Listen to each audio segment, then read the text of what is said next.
Welcome to Night After Night, a podcast about 8 seasons in a row. I'm Lisa Fernandes, and I am Chris Jayawardena. Hello. we're reviewing the season 2 finale of Laverne and Shirley Citizen Krane, directed by Ray Duvall Jr. and written by Raymond Siller. I'm pretty sure Chris has some facts about them. Indeed. So Ray DeValley is going to be coming up again for a bit, so we'll kind of pass on that for now. He was technical coordinator on this lot of episodes of this show, as well as other sitcoms, and directed a couple of other episodes. Actually, I want to say like 3 episodes this season. I have to double check, but yeah, he's got work that he's done on the show before, and more he'll do again. Now, Raymond Siller is an interesting story. The author of this episode worked on Dick Cavett. And this was his only Laverne and Shirley writing credit, but my theory is that he may have been in the writer's room as part of season 2, kind of expanding its writing staff, and ended up getting a gig on Johnny Carson. And not only did he get to write for Johnny Carson, he worked on the show as a writer for 545 episodes. Wow. So that's a lot. This is kind of I wouldn't say the humble beginnings. The humble beginnings probably was more of the Dick Cavett or pre-Dick Cavett days, but that was pretty cool. And what's kind of nice is the kind of, again, very big, broad theatrical characters that show up in this episode. Definitely shows that credit. And, again, very big and great zinger lines and things like that, I think was probably carried over. So pretty cool. Way to go, Mr. Siller. Good for him. That's really awesome. And here's what the episode's about. When Charles Pfister Krane, a Broadway magnate, happens to suffer a flat tire outside the pizza bowl just as the gang converges to celebrate Edna's birthday, he pays witness to them serenading their landlady. Having vowed to make the next person he meets a star, Krane sets his sights on Laverne and Shirley, whom he offers to make the next big thing. The girls are taken under the wing of the star maker of the Midwest and groomed into being the singing duo the Rosebuds. But after a performance at his mansion, Laverne soon learns Crane's interest is in only one of the girls. What do you think of this one? It's this is a lot of fun. There's some cute stuff. The music number at the end, I love the music numbers in this show. They've really have grown on me. You can see how they've inspired other shows that have come after, because they really lean into the comedic element while also trying to they're trying to put on a good show. It's very vaudeville. So the outfits are great. The scene with Rosie is hysterical. And Charles Pfister Krane is, it's a great Charles Foster Kane reference to Orson Welles' Citizen Kane. And I love it. He's even almost kind of like a pastiche of a bit Orson, especially like late 60s, early 70s Orson. There's almost bits of Bogdanovich I see in there as well. Yeah. And clearly with like the disinfecting the phone is almost a little bit of a Howard Hughes sort of nod. So yeah, there's a lot of fun stuff. And I love the Boo Boo Kitty is in this episode. Yes. And I have to say the surprise party for Edna is adorable. But especially I want to make sure just because I know there's a lot of stuff that we'll want to talk about, given that there's some connections with the other merchandise with the show. But before I forget, the little plaque for Edna on the chair. She has her own chair. Yes. And Frank then saying, "Yeah, you got a beautiful seat," when he's checking out her butt, and my mom giggled and clapped at that, which I thought was hysterical. That is great. That was really cute. That's adorable. Anyway, it's really good, and I love the little hats when they sing the birthday song. So anyway, the whole thing is adorable. Come on. I loved specifically from that scene. I love that Laverne and the boys are staying there, and the boys are trying to compliment her, but keep accidentally insulting Edna's age. But she just looks at them and goes, "Boys haven't even begun to climb that hill." Yes. They really suggests she's over the hill, and Lenny bites his hand. That's perfect. Mm-hmm. That's Edna. There's so much great Edna sass in the beginning of this episode, and it's absolutely worth every single thing that happens throughout the episode, which is fun. This is a fun little episode. It's a fun little way to end the season. They probably should have aired this episode earlier in the run, because this episode was created to promote the Laverne and Shirley Sing record album, which was released right around the Christmas season in 1976. This aired in May of 1977, which was way, way, way after we could have given the album much of a boost. Indeed. But yeah, the song "To Do Ron Ron," the cover of it is on the Laverne Shirley Sing's album, and The story of the album itself is very interesting. I'm going to go over it right here. In 1976, during the summer gap between the filming of Season 1 and Season 2, Penny and Cindy signed to do a record with the Atlantic Records label. MeTV credits promoter Pete Bennett with pitching the album to the head of Atlantic and subsequently arranging the deal with the actresses. Newspaper clippings which resulted literally list them as Laverne and Shirley, by the way. They're not mentioned as Cindy and Penny anywhere except in parentheses. Oh my gosh. It's kind of like sad in a way that he signed the characters to a record deal. Bennett is mostly known as a concert promoter. That's where he gained his fame. So Paramount was not happy about this, by the way. Paramount was not happy with this deal Bennett struck with Atlantic. They basically struck it without asking them beforehand if they could use the Laverne and Shirley characters, and they threatened to sue at one point. But eventually they hammered out a deal without any lawsuits happening.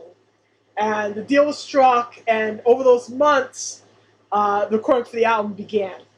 The resulting album was recorded and produced and arranged by longtime industry vets Jimmy Haskell, who is a well-known composer and arranger, specifically of television themes, and violinist Sid Sharp. Haskell composed a lot of scores. If you look at his IMDb, it's very interesting, the amount of different things he did, and did some pop songs as well. And Sharp played at the Hollywood Bowl. He was a very well-known violinist. The album is mainly a cover album. It's got a lot of 60s and 50s hits on it, and there are exactly 2 original songs on the album, except for a piece where the girls read excerpts from their yearbook, Fake Salutations, which are actually from the people who worked on the album in general. The 2 original songs are OG and 5 Years On. It's not surprising, Michael McKean did write one of these songs. There's been a lot of debate over which one he actually wrote. He said he didn't write OG, he wrote 5 Years On in several interviews. The liner notes for the collector's choice version of the album that I have say he wrote 5 Years On and not OG, so I'm going to go with that belief that he wrote 5 Years On and just wrote 5 Years On. He also served the project's musical coordinator. He actually gets mentioned in the More From Our Yearbook track. His salutation is, "Best wishes until Bear Mountain gets dressed, love Michael McKean." And then Penny sighs in character as Laverne, what a cutie. Aww. Which is adorable. The album was staffed entirely by members of the Wrecking Crew, whom Sharp had also previously worked with. They're a group of LA studio musicians, and they've worked with tons and tons and tons of people. People like the Beach Boys. They worked with Phil Spector and helped produce this Wall of Sound. They're on the Pet Sounds album. So a lot of talented people backing up Penny and Cindy on this album. Yeah. Unfortunately, their vocals are dialed down in favor of the vocals of other women because Penny, according to her, didn't take it seriously. She said, Cindy took it very seriously. I knew I couldn't sing. So, I think just try everything. How often do you get asked to make a record? We can't sing, let's do it. This is her directly from the A&E biography on the show. Apparently Cindy did vocal training, and she does have a very lovely voice. You'll get to hear it in Season 6's Sing, Sing, Sing. And Penny also sings in that, and she sounds pretty darn good. Penny sings multiple other times when Laverne tries to be a folk singer in Season 6. And we'll get there too. To help the vocal stylings that the girls must produce, 3 singers were enlisted to provide vocals. They were Diana Canova, Lynn Marta, and believe it or not, Melissa Manchester. This is 1 year after the success of Midnight Blue. Wow. And she provided most of the vocals on this record. The girls' vocals are audible, but they are not turned up. So it's kind of like a wall of sound to try to make them sound better, apparently, according to Penny at least. I'm quoting Penny on this whole thing when it comes to their vocals. They aren't the only stars on the record. Kenny Loggins was a huge fan of the show. He happened to be recording an album next door, and he had heard that they were recording, and he asked if he could participate. He got to play the tambourine on Do Do Ron Ron. He also did some percussion. He's not credited on the album at all, because of contractual reasons. But he's mentioned in the collector's choice version of the liner notes, so that's that. He participated in this album. The Do Around Run was picked as the album's first single. The girls performed it during this episode, and they also sung it live at the Macy's Thanksgiving Day Parade in 1976. Now, the Macy's Parade appearance was the first hint to Penny and Cindy that the show was getting big, because as they drove down the streets in this car, the crowd broke through the police cordon and tried to rush them. And they had no idea what was causing the fuss until they realized it was them. Yeah. They had no idea it was happening until, oh God, they're trying to get to us. Wow. Unfortunately, that's a turnaround and suddenly, kabam, fame is at your doorstep moment. Yep. And that is why we had everything that happened backstage, because everybody went from like being obscure to being these like huge stars, when the number one was show in the country within like a year and a half. And everybody, man. Sadly, the Do Around Run didn't do anything as a single release because it was stymied by the appearance of Hardy Boys star Sean Cassidy's version of the same song only a month before this episode aired. This episode aired in April 5th of 1977, and Cassidy's version went to the number one in March of the same year. So it was a very, very, very close thing, and they just didn't have the star power to knock it off the top of the charts. But the album did chart a single, a cover of 16 Reasons, which Connie Francis made famous. It made it to number 65 in the Billboard Hot 100 on December 18th of 1976. The album has since it hasn't reached the level of critical praise that the Lenny and the Squid Tones album has. It's not much of a huge collector's item, because Spinal Tap fans just snap up the Lenny and the Squid Tones album because Christopher Guest is on it as Nigel Tufnell, and that's his first billing as Nigel Tufnell. So people buy up that record like hotcakes because of Spinal Tap history. But in the end, if you want to hear the album, it is streaming on Spotify. It is on YouTube in the full under official channel, and you can buy it on iTunes or Amazon. So it's completely free. It's one of the few things related to the show that you can legally purchase. Oh, God. And the most interesting thing about, 5 years on is that it sounds like a Carole King song to me. That's what it sounds like to me. I absolutely recommend at least you guys listen to that, because it's one of the most unusual things that Michael's ever written, in my little dumb opinion. And I think it's worth a listen. I mean, this is really interesting to see that, this is then at the end of this season, second season now, we're at this point where the show is taking off like a bullet, like a bolt of lightning going the other way. Yeah. And to the stars. And it's a fascinating moment also because it's also a episode about them possibly making it big, only then to not make it big. So the fact that the album is not as successful as they expect it to be, when just like in the episode, the characters aren't as successful as they expect to be, as they dream they will be. Yeah. It's kind of interesting. Yeah. It's an interesting parallel between real life and what actually occurs on the show. I find it fascinating that of all the things attached to the show, they did a lot of merchandise attached to the show. Of all the things they did, this didn't take off.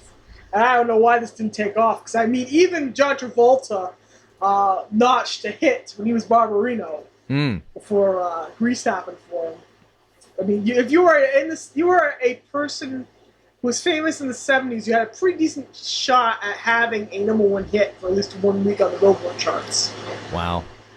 David Soul, God, don't give up on us, baby.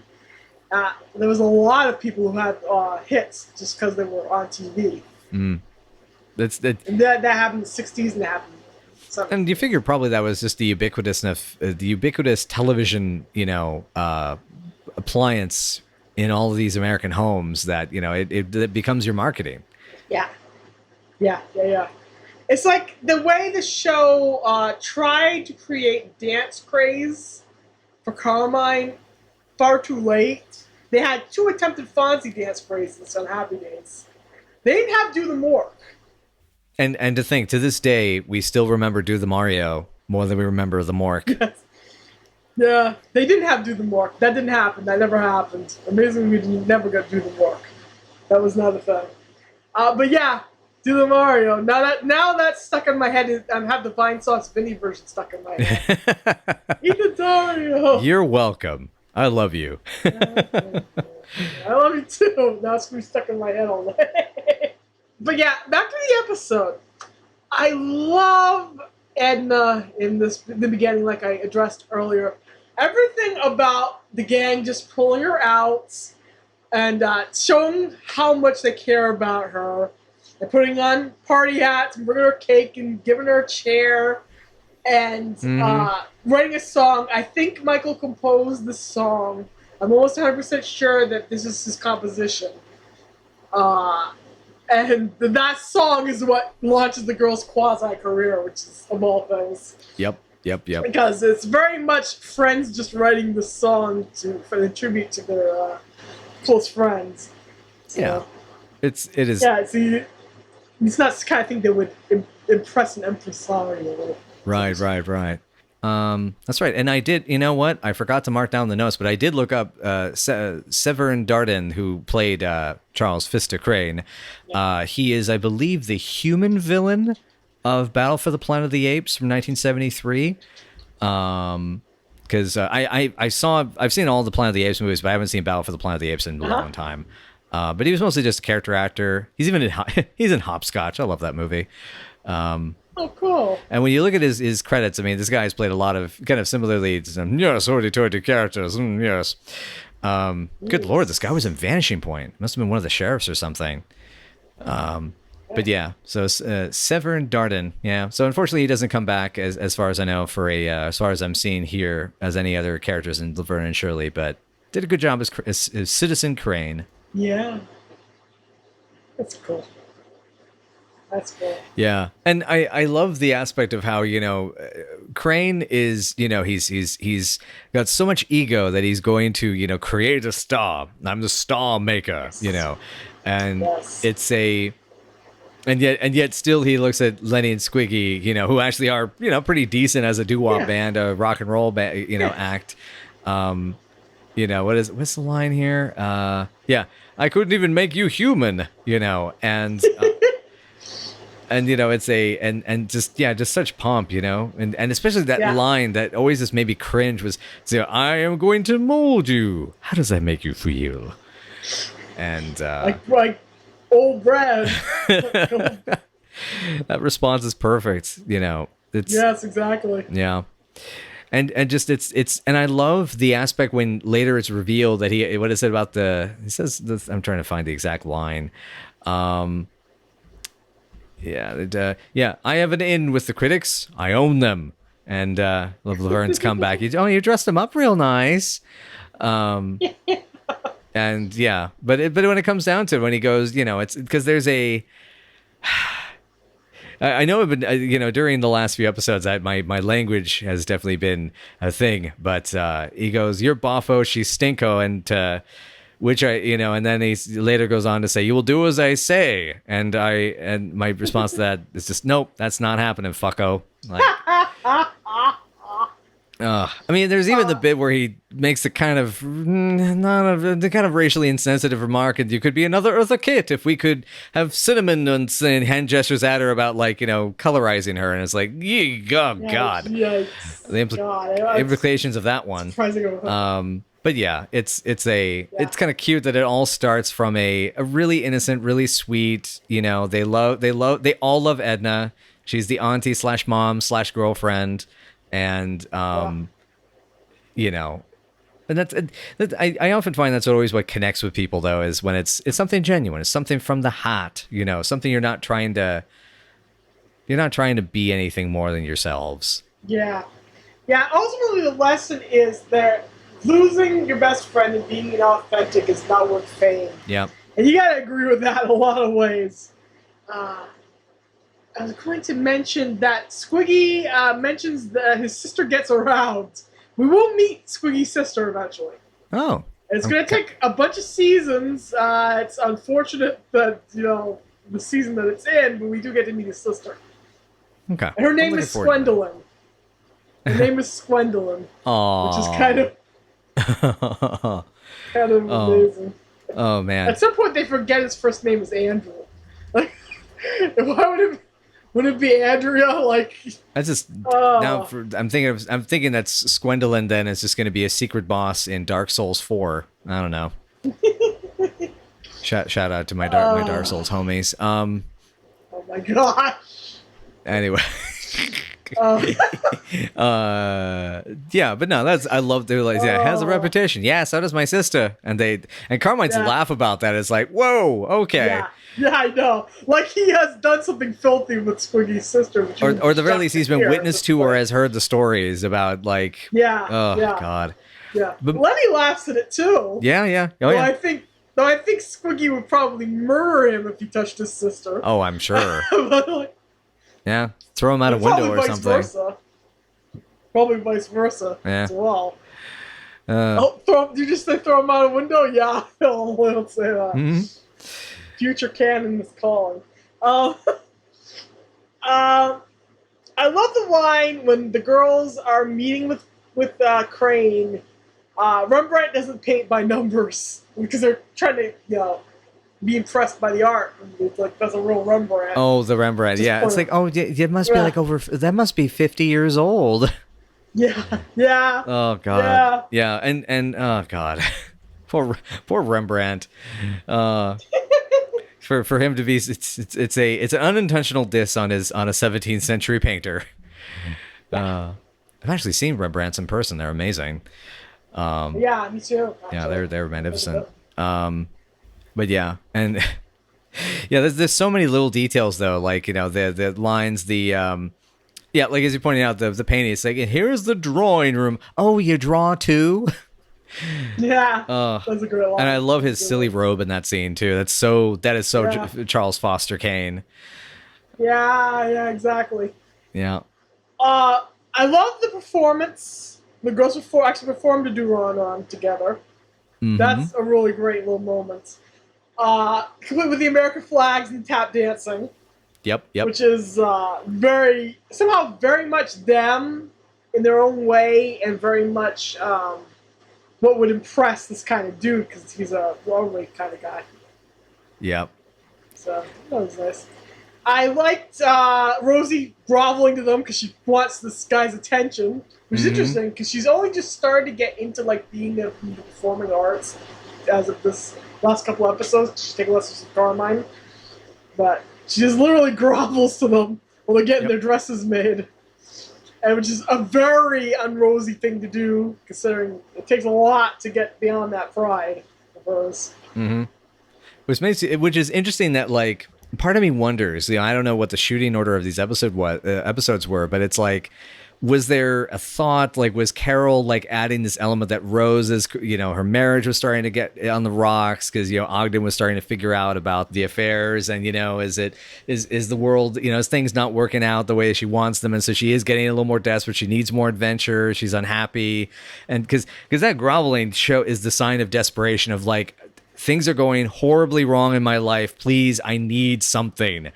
But I do love the blocking. The way that she crawls back and forth on her knees like that. It's like, it's please, Cheryl, please, and then it's like, no. That's back over, and it's like, oh, Laverne, you gotta do this for me. It's Rose, you're slobbering all over my shoes. Gosh. Yeah, DeFazio, you're an ace.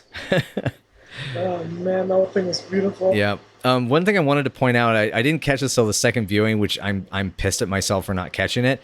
The magnificent rosebuds, really? Yeah. That is on the nose. And given also, if you know the story of what reportedly the myth, the old legend of what the rosebud was in reference to, oh boy. Yeah. Oh yeah. We can tell you what that is. It's very explicit, but yeah, we all know what that rosebud is a reference to. Yep. It's for those that are still scratching their heads but would get it. It's a euphemism, and then just let that dink around in your head for a bit. So speaking of things that are not, I guess the whole like the showering of affection though, that he praises them with, magnificent, as a modifier in their name. So there's a scene where they get the delivery guy comes and brings them the chocolate and the flowers. The Fini de Fazio, Fazio. So the reason this guy is significant to point out, he was also on The Odd Couple, Hey Landlord, and was also featured briefly in From Suds to Stardom, so you can see him in that episode. And he has one more guest spot coming up later in the series. The actor's name is Ogden Talbot, which I'm wondering if that might be who Ogden, Rosie's husband, is named after. Possibly. I can see that, because they did name certain characters after members of the staff and the cast, the relatives of the cast rather. Yeah. Like, that's interesting. I did not know that at all. That's fascinating. Yeah. So that's why I made sure I got that one. Yeah. But yeah. And also Charles Pfister Creep. I love that nickname for him. Yeah, that was great. Just the way Laverne battles this dude back is fantabulous. Mm-hmm. It's just really good. She is just tired of his crap. And she is not going to freaking take any more of it. And she's not going to allow her best friend to be bulldozed by him. Exactly. Understandably so. Yep. Oh, God. Can you imagine if she knew at the time she was chewing him out what he had done to Boo Boo Kitty? Oh, gosh. Everything that happens to poor Boo Boo Kitty. Yeah. Ugh. But to put a brick around Boo Boo Kitty's neck. How dare they? Yeah. How dare they hurt that poor innocent stuffed cat. Precious, wonderful little Miss Boo Boo Kitty. Sorry, I keep saying Mister, but it's a miss. It's a female. It's a feminine kitty. Yeah. Yep. According to Shirley, she calls her her. Yep. So. Yep. But don't hurt the baby is the lesson. But ultimately though, what it comes back to though is as you were saying, it's a sisterhood finale, and that's what I loved about it. They do a great job with the dance number. It's really cute. The dancing's great. I love the exit where it's maybe we could pick up some guys on the bus. We don't have to take the bus. It's like, what do you mean? It's like, oh boy. Yeah, the boys carry them out, which is so great. It's so wonderful. It's like the ultimate sisterhood and ultimate feeling of I would give up anything for you, including fame, including the future, a future that seems brighter than the future that we have now. If I'm not with you, it's not worth it. Exactly. Just touching. Yeah. Well, that's going to make season 8 kind of hurt. Thinking about it in that context. Oh, God. Season 8's going to break us for many, many reasons. Many, many reasons. And there's stuff that happens before that, and just I reveal nothing, but yeah. Yeah. Hey, future me, can you put a little sugar with sugar? Can you put a little shark with googly eyes going from left to right across the YouTube version of this episode? Just call a little sharky. But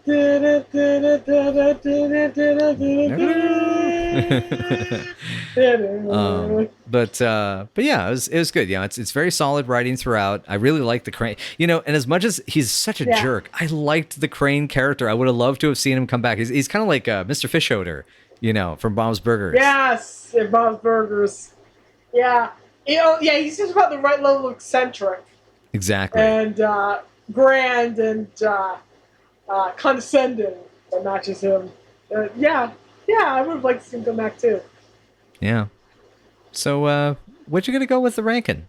This is about a 8.5 for me. Really solid, cute opening, some great songs, the solid sisterhood and message about partnership and friendship overall. Krane is a really fun side character, so that's about where I'd rank it. It's not perfect, but it's good. Cool. Yeah, I'd say about I would say about the same. I'd say about an 8. I'd say it's good stuff. Yeah. Good stuff is not perfect. That's our final word on it. No. Anyway, So I guess, I guess that wraps everything up for today. And if you would like to get in touch with us on the social media, you can get in touch with us. You could tweet at us, little birdie, at NightAfNightPC on Twitter. You can check us out on the Necronomicon. I mean, the face of all books. I mean, the Facebook at Night After Night Podcast. And if you're one of those folks that's still hanging around, what's left of Tumblr, we're at nightafterNightPod.tumblr.com. And if you would like to just contact us direct with any questions, comments, wish lists, want to tell us how wrong we are about something, you can reach us at nightafterNightPod@gmail.com. And as well, if you would like to give us a little incentive into our next our next endeavors as we continue on this long journey through, we're about like 30 something episodes or 40 episodes in now. And so we've got another 130 to go.